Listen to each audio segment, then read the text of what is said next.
자, 오늘은 학생부 종합전형에서의 정량성과 수능의 어떤 관계성, 그거를 좀 말씀드릴 텐데, 이 정량성이란 말 자체가 좀 어렵죠?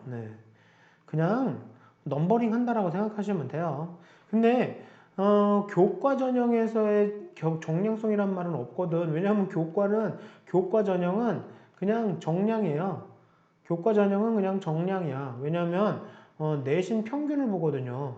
전체적인 내신 평균을 보고 일단은 1차 필터링을 하거든요. 제일 중요하거든. 근데 학종은 내신의 평균을 보지 않아요. 아시겠나? 물론 참고는 하지. 내신을 안 본다는 게 아니에요. 참고는 하는데 이거는 여기서 참고사항이고 뭐냐면 여러 가지 어떤 정량화된 것들이 있거든요. 뭐 어떤 평균값도 좀 보고 내신의 평균도 보고 표준 편차도 보고 그리고 또 중요한 건 어떤 기울기 내신 성적이 어떻게 변했는지 기울기가 또 정량성이에요.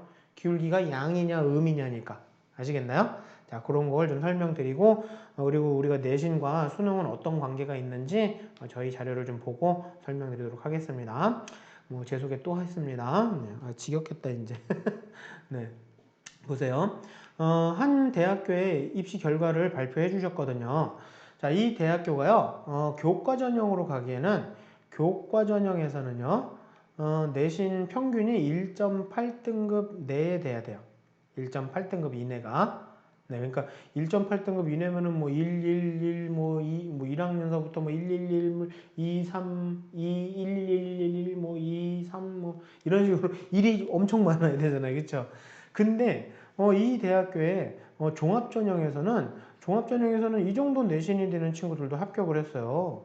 정말 학종은 좋은 거 아닌가? 기회를 주는 거잖아요. 1.8 이내면은 쓸 수가 없는, 쓰지도 못하는 대학인데 이런 친구들을 뽑아줬단 말이야. 감사하지. 이 친구는 일반고 친구는 아니다라는 것도 인정하셔야죠. 뭐 특목고라던가 전사고라던가 아니면 비평준화 지역에 있는 학교라던가 이런 친구들도 대학 가야지. 일반고만 가니? 네. 근데 이 중에서 여러분들 보시기에 제일 학종에서 좋은 평가 받았다고 생각하는 친구 누구세요? 당연히 C예요. 그쵸? 누가 봐도 C예요. 근데 왜 학종이 저런 저기 뭐냐 불공정하다고 자꾸 그러지? 왜 투명하지 못하다고 그러지? 딱 보면 C인데 그렇지 않나요? 그쵸? 대학에서도 C가 제일 우수하대요. 이 친구 내신 7등급서부터 시작해서요 1.5등급까지 끌어올렸어요. 정말 무서운 분이에요. 그래서 일단 내신 추이를 본다. W나 V자를 그렸으면 좋겠다. M자나 CO자를 그려서 이렇게 해서 1.2등급인 학생과 이렇게 해서 1.8인 학생이면 이 친구가 훨씬 더 유리하다. 이 친구는 차라리 네, 교과를 써라. 이런 친구들 중에 종합을 떨어지는 케이스가 있거든요. 아직까지도 어떻게 생각하냐면 내신 좋은 친구들이 학종을 안전빵 산티 난다. 안정권이라 생각하고 쓰는 친구들이 있어요. 내신 1등급 초반대 아이들이. 근데 내신 성적이 떨어졌거나 간신히 1등급을 유지한 친구들은 대부분 학종에서 좋은 평가를 받지 못해요. 그래서 떨어지는 거야. 내신이 좋은데도 학종에서 떨어졌다? 다 이유가 있는 거예요. 아시겠죠?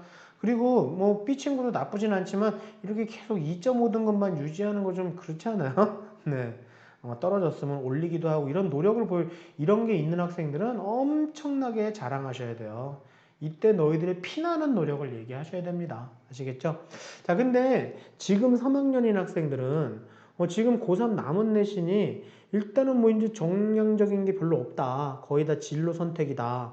뭐 일반 선택 같은 거 등급이 나오는 게 한두 과목밖에 없다. 그래서 대부분 포기를 하더라. 여러분, 제가 이거를 또 말씀드리지만 대부분 이렇게 포기한다라고 하는 게 대세니까 따르란 얘기입니까? 이게 기회란 얘기예요. 대부분의 친구들이 학생부를 고3 때 이렇게 생각하니까 물론 고3 때 아직 내신이 남아있는 친구들이라면 올려야지. 그쵸? 이런 거 이렇게 만들어야지. 그쵸? 네. 근데 진로 선택 과목이 좀 많아서 올릴 기회가 좀 적다. 그러면 여러분 얼마 남지 않은 일반에서 소폭으로라도 좀 올리시고요. 원점수라도 좀 끌어올려 보세요. 같은 수학 계열이다. 근데 고2 때 수학 계열에서 78점 받았다. 그럼 고3 때 뭐 과목은 좀 달라도 같은 수학 계열인데 여기서 이게 82점 80점 받았다. 여러분, 이렇게 2점이 원점수가 2점 오른 것도 의미는 있어요. 아시겠나요? 여러분들이 자랑스러워해야 될 일이야. 심지어 등급이 똑같다 하더라도. 아시겠죠? 그래서 여러분들 소폭으로라도 올리려고 애를 써 보시고요. 그리고 진로 선택 과목 A를 받으시려고 애를 쓰셔야죠. 그렇죠? 이건 당연하죠. 그리고 학생부의 플러스 알파의 확장, 요거를 좀 활용해 보자는 얘기예요. 플러스 알파의 추가 활동 요거 활용해 보시자는 얘기인데요. 제가 앞에서도 계속 말씀을 슬쩍슬쩍 드렸거든요. 뒤에 가서 제가 아주 자세하고 구체적으로 제가 말씀드릴 거예요. 요거 아시는 분이 아직 많지가 않아요. 플러스 알파의 추가 활동. 이거 아까 잠깐 말씀드렸지만 자기가 뭐 상 받았으면 그 상과 상 받은 걸로 끝내는 게 아니라 그 상과 관련된 책을 한번 읽어보시는 거예요. 시간 인터벌을 좀 두고 아니면 뭐 그 상과 관련된 교과 성적이 조금 올라가던가 아니면 그 상과 관련된 어떤 세미나를 친구들한테 좀 열어주던가 뭐 그런 거 좋죠. 네, 그런 걸 말씀드린 겁니다. 자, 그리고 또 종량평 이런 거예요. 바로 당연히 A가 우수하다고 생각하죠. 그렇죠? 근데 학종에서는 그렇게만 보는 게 아니다라는 얘기야. 이 친구는 간신히 1등급을 유지하는 친구, 아주 그냥 간신히 어렵게. 근데 이 친구는 표준 편차가 작으면 좀 내신이 치열한 거 맞거든요. 그런데도 확실하게 1등급을 받았잖아요. 타의 추종을 불허하고. 이런 친구가 붙는 거거든. 그러니까 1등급인데도 떨어지는 친구는 바로 이런 친구란 얘기예요. 이해되셨나요? 그래서 제가 내신 1등급이라고 너무 이렇게 나는 학종도 안전빵으로 쓰겠다 뭐 이런 생각 하지 마시고 좀 작전을 차라리 A는 교과를 쓰시는 게 낫죠. 학종에서는 그런 것보다 만약에 B 같은 친구가 오면은 A는 굉장히 불리해질 수밖에 없거든요. 그리고 한 고등학교인데 뭐 광역단위 자사고인데 많이 뽑아요. 아니, 많이 있어요 학생들이. 근데 표준 편차가 좀 적잖아요. 그래도 이 친구는 내신이 좋았지? 그래갖고 물리학과를 쓰려고 그랬거든. 서울대 물리학과를. 근데 고3 때 물리2를 선택했는데 물론 몇 년 전 친구니까 4등급을 받았거든요. 그래갖고 내신이 뚝 떨어져 버렸어. 교과 전형이면 치명적일 수 있지. 하지만 학생부 종합 전형 일반 전형으로 썼거든요. 학종에 물론 직윤도 일반이지만 거긴 내신이 좀 세지. 물론 지원도 안 하지. 그래서 일반을 썼는데 붙었어요. 학종은 그것만 보는 게 아니다라는 얘기야. 보세요. 500명 있는 학교에 이과가 246명인데 물리투 선택하는 32명밖에 없어. 진짜 조금이잖아요. 근데 표준 편차가 되게 적은 편인데 겁나 적어. 아주 그냥 특정 구간에 몰려있다는 얘기잖아요. 어디 평균이 되게 높아. 다른 과목에 비해서 평균이 되게 높아. 무슨 얘기예요? 얘네 학교에 공부 잘하는 애들은 다 물리투로 간 거야. 다 물리투로. 그나마 그래도 4등급 받아서 다행이네. 그쵸? 그러니까 물리투 잘하는 학생이 많은 학교고 등급 받기 어렵고 하지만 물리를 좋아하고 등급이 낮을 수 있지만 피하지 않는 도전적인 학생으로 도리어 학업 역량이 우수하다라고 평가를 받는 거야. 아시겠죠? 저는 이래서 학종이 좋아요. 아시겠죠? 무조건 도전해 봐야 돼요. 아시겠나요? 해 보셔야 돼요. 겁먹지 말고. 자, 그리고 이런 걸 위해서 제가 마지막으로 잔소리 하나 하겠는데 내신과 수능과 논구술은 별개가 아니다. 보세요. 내신과 수능은 같은 출제 범위는 다 같아. 논구술도. 근데 뭐 단원 내냐, 단원 간이냐 그런 차이 정도. 근데 조금 더 융복합적으로 통합이 이게 좀 어렵긴 하지. 하지만 측정 내용들이 이런 것들 측정하고 이런 걸 측정하지만 조금 더 응용된 거를 하는 거고 논구술은 그보다 조금 더 응용을 시키는 거 자신의 어떤 생각까지도 들어가야 되는 하지만 내신과 수능은 정답이 있어요. 그죠? 자, 그리고 논구술도 어느 정도 답은 있어요.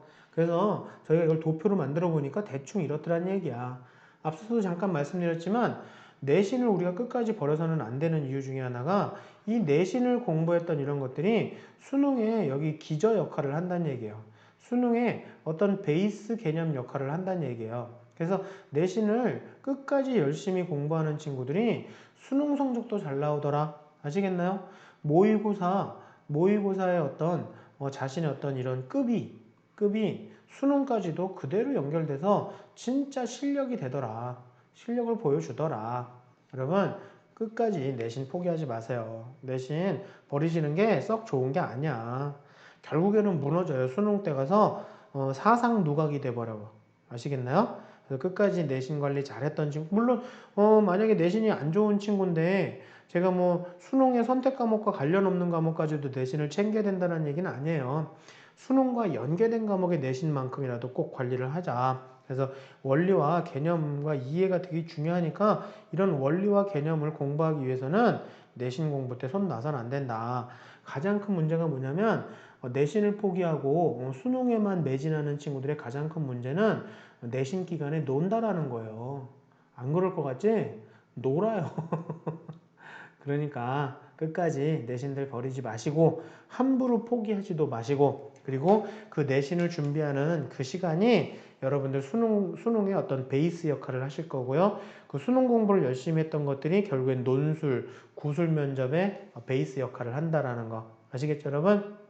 그래서 공부는 다 일맥상통을 한다라고 얘기를 하는 거예요. 이해되셨죠? 다시 한번 말씀드리지만 바쁘고 힘들 때 효율성이 나와요. 아시겠죠? 여러분들 지금 힘들고 바쁜 거 알아. 근데 잘하고 있는 거야. 아시겠죠? 네. 오늘 수고 많이 하셨습니다. 감사합니다.